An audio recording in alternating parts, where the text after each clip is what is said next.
Some of the growers of flowers have found it fit to provide social amenities for their employees.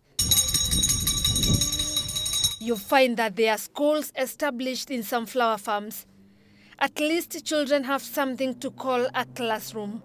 On this day, it's break time at the Everflora Academy.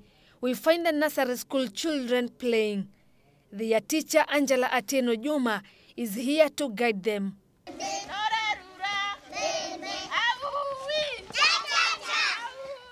This nursery school is inside the flower farm and is attended by the children of employees of Everflora.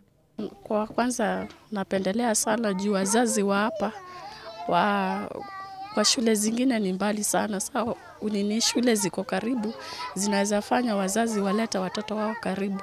On the other side of the farm we find a dispensary. Though there was no doctor or nurse to attend to patients on this day, when we get in, the first thing we notice is a circular pinned on the wall of the waiting room, dated January 2002. It is a memo to all the workers. They are supposed to read it before visiting the dispensary. The instructions are clear and still apply to date. Inside the doctor's room, we find medicine, a sink, and a bed. No doctor to tell us how the dispensary operates. From the dispensary, we proceeded to where the workers live. This is a camp that was put up by this particular flower farm and where the workers call home. We find some of the workers carrying out their household chores. Some rear chicken just outside their houses. At least this is the much they can do when they are here. Different flower farms plant their flowers differently.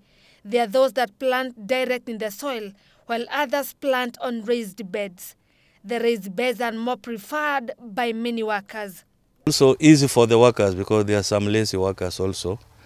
Bending throughout, if you plant down in the soil, bending is throughout. They do all their work when they are bending. But on the raised bed, people just work when they are walking straight. So it is easier for the workers. Many workers in flower farms continue to be affected by chemicals used in the farms. But some have found alternate methods of killing mites instead of using the chemicals. Asnesh Mishra, production manager, Everflora Flower Farm, explains. There is a prey and predatorship relation between phytocilias and mites. So when you apply the phytos in the greenhouse, they eat on the mites. Mites is a major pest of the rose crop. So I think in a sense, we stop using a lot of chemicals and we control the mites without spraying the chemicals. And what are the advantages of using this method to flower farm workers? Yes, we are not using harsh chemical on the crops, so people can work in the greenhouse without risking their lives to, chemicals which are not good for their health. These are just some of the initiatives to help make life on the flower farms more bearable. But clearly more can be done to protect workers, to provide for their families and the communities on which the workers live. Otherwise, it would make no sense that the same product which brings joy to so many could be the cause of misery to those who tend to them. Agnes Gakunga for the Untold Stories.